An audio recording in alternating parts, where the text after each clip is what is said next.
Cricket media சார்பாக வருக வருக என அன்போடு வரவேற்கிறேன். இந்த சேனல் தங்களுக்கு பிடித்திருந்தால் லைக் செய்யவும், ஷேர் செய்யவும், சப்ஸ்கிரைப் செய்து கொள்ளவும், பெல் பட்டனை கிளிக் செய்யவும். கிரிக்கெட் ஆர்வலர்கள் அனைவருக்கும் வணக்கம். பாயிண்ட்ஸ் டேபிளில் என்ன மாறுதல் ஏற்பட்டிருக்குன்னு பார்த்துருவோம். இதுவரைக்கும் 38 போட்டிகள் முடிவடைந்துள்ளன. 38 போட்டி முடிவில் 5 அணிகள் தலா 10 புள்ளியில் இருக்காங்க. ஜிடி அணி முதலிடத்துலையும், டிசி அணி 2ஆம் இடத்துலையும், ஆர்சிபி நேற்று பெற்ற வெற்றியின் மூலம் 3ஆம் இடத்துலையும், பஞ்சாப் கிங்ஸ் தோற்றதுனால 4ஆம் இடத்துலையும் நிலை கொள்கிறாங்க. எல்எஸ்ஜி 10 பாயிண்ட்லேயும் 5ஆம் இடத்துல இருக்கிறது. 10 பாயிண்டில் இருக்கிறவங்களில் ஜிடி, டிசி கொஞ்சம் முன்னிலையில் இருக்காங்க. ஏன்னா 7 மேட்ச் தான் அவங்க விளாண்டுருக்காங்க. மற்ற எல்லோரும் 8 மேட்ச்சில் 10 பாயிண்ட் எடுத்திருக்காங்க அப்படிங்கிறத சொல்லணும். ஸோ இனி வரும் போட்டிகளில் இந்த நாம் வாசித்த 5 அணிகள், முதல்ல இருக்க 5 அணிகள் தொடர்ந்து தோல்வியை தழுவினால் மட்டும்தான் கீழே இருக்க அணிகளுக்கு வாய்ப்பாக வரும். மேலே இருக்க அணிகள் 3 மேட்ச் குறைஞ்சது, அடுத்த 7 மேட்ச்சில் 3 மேட்ச் ஜெயிச்சா அந்த 4 டீம் தான் தலைமையில் வரும் அப்படிங்கிறத சொல்லணும். பிளே ஆஃப் சுற்றுக்கு கடந்த போட்டியில் மும்பை இந்தியன்ஸுக்கும் சிஎஸ்கேவுக்கும் நடந்த போட்டியின் முடிவில் நாம் கணித்தது அடிப்படையில் ப்ளஸ் என்ன மைனஸ் என்னன்னு தெரிஞ்சுக்க போகிறோம். தொடர்ந்து நம்ம வீரர்களை கணிச்சிட்டு வந்துகிட்டு இருக்கோம். அதன் அடிப்படையில் ஓரளவுக்கு பலமாக நம்ம பண்ணிக்கிட்டு இருக்கோங்கிறத சொல்லியே ஆகணும். கடந்த போட்டியில் சிஎஸ்கே பேட்டிங்கை பொறுத்தளவுக்கு பார்த்திங்கன்னா இள ரத்தங்கள் பாய்ச்சப்பட்டது நல்ல விஷயம். ஷேக் ரஷீது நல்லா விளையாடுவார் நம்ம கணிச்சிருந்தோம். அதன் அடிப்படையில் 19 ரன்கள் அடிச்சிருந்தார். ரச்சின் ரவீந்திரா நம்ம நம்பிக்கை அடிச்சிருந்தோம், அவர் மோசம் போட்டு கொடுத்துட்டாரு. அதுக்கப்புறம் புதுசாக இறங்கின 17 வயது பையன் ஆயுஷ் மத்ரா, இவர் பார்த்திங்கன்னா 32 ரன்கள் நல்லா விளையாண்டார். எப்படி சூரியவன்சி ராஜஸ்தான் ராயல்ஸில் விளையாண்டாரோ அதுபோல் அவர் 14 வயசு, இவர் 17 வயசு. அப்போ யங்ஸ்டர் கையில் தான் இனி எதிர்காலம் இருக்குங்கிறத சொல்லாமல் சொல்கிறாங்க. ரவீந்திர ஜடேஜா நல்லா சிறப்பாக 50 ரன் அடித்தது நல்ல விஷயம். ஆனாலும் இடைப்பட்ட நேரத்தில் ரொம்ப சாந்தமாக தான் விளையாண்டார். சிவம் தூபே எல்லாரும் எதிர்பார்த்த ஆட்டத்தை இன்றைய போட்டியில் கொடுத்தாரு. 50 ரன்கள் அடித்தார், 2 4 4 6 அடித்தார். ரன்கள் 176 ரன்களுக்குள்ளே சுருண்டுட்டாங்க. இது அடுத்து பவுலிங்கை பொறுத்தளவுக்கு பார்த்திங்கன்னா யாருமே பெருசாக சிறப்பாக செயல்படுற மாதிரி செயல்படலை. அதுலேயும் நாம் கணித்த வீரர்களே ரொம்ப அடி வாங்கியிருக்காங்க நாம் கணித்த பேட்டர்கள்கிட்ட. நூர் அகமதை பொறுத்தளவுக்கு 3 ஓவருக்கே 36 ரன்கள் கொடுத்தாரு. மகிஷா 10 ரன்னா 1.4 ஓவரில் 34 ரன்கள். சூரியகுமார் யாதவ் விளாசிட்டார். ஸோ இப்போ நம்ம கணித்த பேட்டர்கள் இவங்களுக்கு பதிலடி கொடுத்ததுனால இவங்க அந்த இடத்துல பின்னடைவை சந்திச்சிருக்காங்கங்கிறதுல மாற்று கருத்து இல்லை. அப்போ பவுலிங் சொல்லிக்கொள்ளும்படியாக இல்லை அப்படிங்கிறதுனால இந்த போட்டியில் அவங்க தோல்வியை தழுவ வேண்டிய கட்டாயம். கிட்டத்தட்ட ராஜஸ்தான் ராயல்ஸோடு சேர்ந்து 6 தோல்விகளை பெற்ற அணியாக டேபிளில் கடைசியில் ரன் ரேட் அடிப்படையிலையும் கடைசியில் இருக்கிறதுனால சிஎஸ்கே 10ஆம் இடத்துல தான் இருக்குது. இதுக்கு மேலே சான்ஸுங்கிறது ரொம்ப குறைவு தான். பார்ப்போம், பொறுத்திருந்து பார்ப்போம் என்ன நடக்கிறதுன்னு. அப்படி மேலே வரணும்னா மேலே இருக்க மெயின் டீம்லாம் தோக்கணும் தொடர்ந்து. அது நடக்குமான்றது பொறுத்திருந்து தான் பார்க்கணும். மும்பை இந்தியன்ஸை பொறுத்தளவுக்கு பேட்டிங்கில் கலக்கிட்டாங்க. மும்பை இந்தியன்ஸை பொறுத்தளவுக்கு என்ன எதிர்பார்க்குறோமோ அது இந்த போட்டியில் தான் வந்திருக்குன்னு சொல்லணும். இத்தனை போட்டிகள், இத்தனை மேட்ச் விளையாண்டாலும் கூட இந்த போட்டியில் தான் அவங்க பேட்டிங்கில் பட்டாசு தெரிச்சிருக்காங்க. ரிக்கல்டன், சூரியகுமார் யாதவ் சிறப்பாக செயல்படுவாங்க, திலக் வர்மா சிறப்பாக செயல்படுவாங்கன்னு சொல்லியிருந்தோம். அதில் ரிக்கல்டன் 24 ரன்கள் 19 பாலில் 3 4 1 6. சூரியகுமார் சிறப்பான ஆட்டம், 30 பாலில் 68 ரன்னு, 6 4 5 6. யாரும் எதிர்பார்க்காத விதமாக ரோஹித் தொடர்ந்து சொதப்பிட்டு இருந்தார். இந்த ஆட்டத்திலையும் சொதப்பி இருந்தாருன்னா அவ்வளோதான் கேள்விக்குறியாக இருந்திருக்கும்.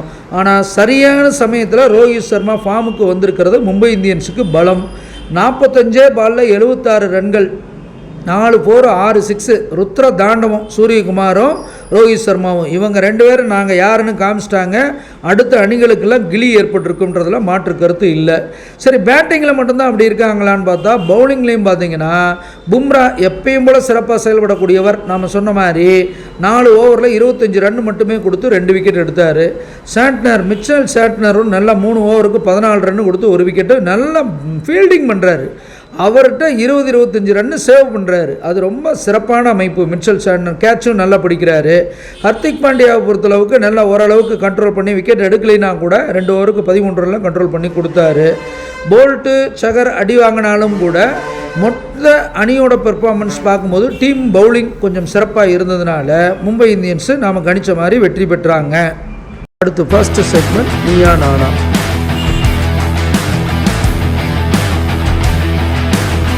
அடுத்து இன்றைக்கி போட்டியை பொறுத்தளவுக்கு கேகேஆருக்கும் ஜிடிக்கும் இடையில் நடக்கிற போட்டி என்ன நடக்கிறதுன்னு பார்ப்போம். ஜிடி கேகேஆர் இதற்கு முன்பாக 4 முறை மோதி இருக்காங்க. அதில் ஜிடி 2 முறை வெற்றி பெற்றிருக்கிறது, கேகேஆர் 1 முறை தான் வெற்றி பெற்றிருக்கு. அப்போ ஜிடிக்கிட்ட தான் ஆதிக்கம் அதிகமாக இருக்குது. அதே போல் ஜிடி 204 ரன்கள் அடிச்சிருக்காங்க கேகேஆருக்கு எதிராக, கேகேஆரும் ஜிடிக்கு எதிராக 207 ரன்கள் அடிச்சிருக்காங்க. குறைந்தபட்ச ஸ்கோர் ரெக்கார்டு பதிவு பண்ணப்படலை, இருந்தாலும் இதில் ஜிடி முன்னுரிமை பெறுகிறது. அணி பெயர் நியூமராலஜி. டீம் நேம் நியூமராலஜியை பொறுத்தளவுக்கு குஜராத் டைட்டன்ஸ் நியூமராலஜி 9, பிரமிடியன் 8 வர்றது சிறப்பாக இல்லை, அது பேடாக காமிக்கிறது குஜராத் டைட்டன்ஸை பொறுத்தளவுக்கு. கேகேஆரை பொறுத்தளவுக்கு நியூமராலஜி 3, பிரமிடியன் 1, அது மீடியமாக வர்றது அந்த அணிக்கு கூடுதல் பலமாக பார்க்கப்படுகிறது. அப்போ அந்த அணியை காட்டிலும் கேகேஆர் கொஞ்சம் சிறப்பாக செயல்படுறதுனால இந்த செக்மெண்ட் வின்னர் கேகேஆர்.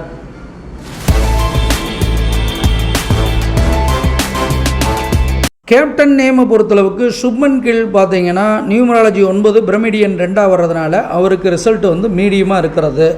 ஸோ இவருக்கு கொஞ்சம் பரவாயில்லாமல் தான் நல்லா லீட் பண்ணிகிட்டு இருக்காருங்கிறதான் சொல்லணும் இது வரைக்கும் கேப்டன்சி பொறுத்தளவுக்கு. அதே போல் அஜின்கே ரஹானே கேகேஆரை பொறுத்தளவுக்கு பார்த்திங்கன்னா அவருக்கு இதை விட வெரி குட்டாக இருக்கிறது.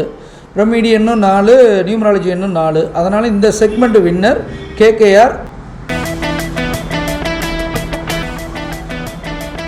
டுடே லக்கியை பொறுத்தளவுக்கு 39வது போட்டி முடிவில் லக்கி யாருக்கு சாதகமாக இருக்குன்னா கேகேஆர் அணிக்கு சாதகமாக இருக்குன்னு ஏற்கனவே கணிச்சு வச்சுருக்கோம். அந்த அடிப்படையில் இந்த செக்மெண்ட் வின்னர் கேகேஆர்.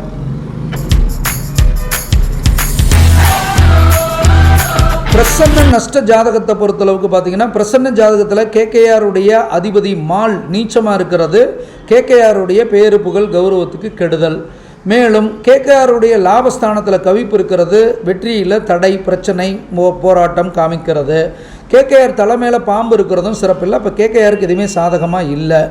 அதே போல் ஜிடியை பொறுத்தளவுக்கு தலைமையில் மால் நீச்ச கிரகம் இருந்தாலும் கூட பொன் நோக்கி வருவது கேகேஆரை காட்டிலும் ஜிடிக்கு வலுவான அமைப்பாக பார்க்கப்படுகிறது. அதே போல் புகர் லாபஸ்தானத்தில் இருக்குது, லாபாதிபதி மந்தன் சம வீட்டில் இருக்கார். ஸோ இது கம்பேரிசன் பார்க்கும்பொழுது கேகேஆருக்கு தான் பெரும் பின்னடைவு, நஷ்டம், சேதாரம், பேரு புகழை இழக்கக்கூடிய அமைப்பு. ஆனால் ஜிடிக்கு ஆரம்பத்தில் ஒரு தடுமாற்றம் இருந்தாலும் போக போக பிக்கப் பண்ணுறதுனால இந்த செக்மெண்ட் வின்னர் ஜிடி. நஷ்ட ஜாதகத்தை பொறுத்தளவுக்கு பார்த்திங்கன்னா கேகேஆரோட தலைமையில் குரு உட்கார்ந்துருக்கிறது, லாபாதிபதி உட்கார்ந்துருக்கிறது கேகேஆருக்கு நல்லது தான். ஆனாலும் போராட்டம் நிச்சயம் இருக்கும் அப்படிங்கிறத காமிக்கிறது 8 குடையவனால். ஆனால் சுக்கிரன் உச்சமாக இருந்தாலும் நீச்ச புதன் சனி ராகுவோட சேர்றது சரியில்லை. ஜிடியை பொறுத்தளவுக்கு பார்த்திங்கன்னா அதனுடைய அதிபதி சனி உச்ச சுக்கிரன் நீச்ச கிரகத்தோடையும் சம்மந்தப்படுறதுனால ஓரளவுக்கு சாதகமாக இருக்குது. ஜிடியுடைய லாபாதிபதி சேவை போய் நீச்சம் பெற்றாலும் நீச்ச பங்கமாகிறது ஜிடிக்கு கொஞ்சம் சாதகம். ஸோ மொத்தத்தில் அவர் ப்ரிடிக்ஷன்ஸ் அப்படின்னு பார்க்கும்போது மீ அண்ட் யூவில் ஜிடி ஜெயிக்குது, டீம் நேமில் கேகேஆர், கேப்டன் நேமில் கேகேஆர், டுடே லக்கி கேகேஆர், ஜாமக்கோல் ஜிடி, நஷ்ட ஜாதகம் ஜிடி. 3க்கு 3 ஈக்குவலாக இருக்காங்க. இந்த போட்டி வாழ்வா சாவா போட்டி மாதிரி தான் இருக்க போகிறது. கொல்கத்தா மைதானத்தில் நடக்கிறதுனால அந்த அணிக்கு கூடுதல் சிறப்பு அப்படின்னு நாம் சொன்னாலும் கூட இந்த அணியை பொறுத்தளவுக்கு கொல்கத்தா மைதானத்துலேயும் கொஞ்சம் சிறப்பு பெறக்கூடிய பேட்டிங், பவுலிங், ஃபீல்டிங் எல்லா துறையிலையும் நல்லா இருக்கிறதுனால இந்த போட்டியில் ஜிடி அணி வெற்றி பெறுவதற்கு அதிக வாய்ப்புகள் உண்டு. கொல்கத்தா பயங்கரமாக டஃப் கொடுத்தாலும் கூட அந்த டஃப்பையும் மீறி ஜிடி அணி வெற்றி பெறுவதற்கு தான் அதிக வாய்ப்பு உண்டு. சிறந்த வீரர்கள் அப்படின்னு பார்க்கும் பொழுது ஒவ்வொரு அணியிலையும் யார் யாருன்னு கணிச்சிட்டு வந்துட்டுருக்கோம். அந்த அடிப்படையில் ஜிடியில் இந்த மேட்சை பொறுத்தளவுக்கு சுப்மன் கில், ஜாஸ் பட்லர், ஷாருக் கான், முகமது சிராஜ், ரஷித் கான், சாய் கிஷோர் இவங்கெல்லாம் சிறப்பாக செயல்படுறதுக்கான அமைப்புகள் நல்லாவே இருக்குதுன்னு சொல்லலாம். பேட்டிங், ஃபீல்டிங், பவுலிங்கில் சிறப்பாக செயல்படுவாங்க. அதே போல் கேகேஆரை பொறுத்தளவுக்கு சுனில் நரைன், அஜின்கே ரஹானே, ஆங்கிரேஸ் ரகுவன்சி, வருண் சக்கரவர்த்தி, ஆண்ட்ரி சினோர்கியா, ஹர்ஷித் ராணா இவங்கெல்லாம் சிறப்பாக செயல்படுவாங்க. மீள் பார்வை இதுவரைக்கும் 38 போட்டிகள் முடிவடைந்திருக்கின்றன. கடந்த போட்டியில் ஜெயித்ததன் மூலமாக மொத்தம் 17 மேட்ச் நம்ம ஜெயிச்சிருக்கோம். 38க்கு வெற்றி சதவீதம் 44. தொடர்ந்து ஜாதகம் பார்க்க, படிக்க, எழுத அடியனை வாட்ஸ்அப்பில் தொடர்பு கொள்ள வேண்டுமாறு கேட்டுக்கொண்டு விடைபெறுகிறேன். நன்றி, வணக்கம்.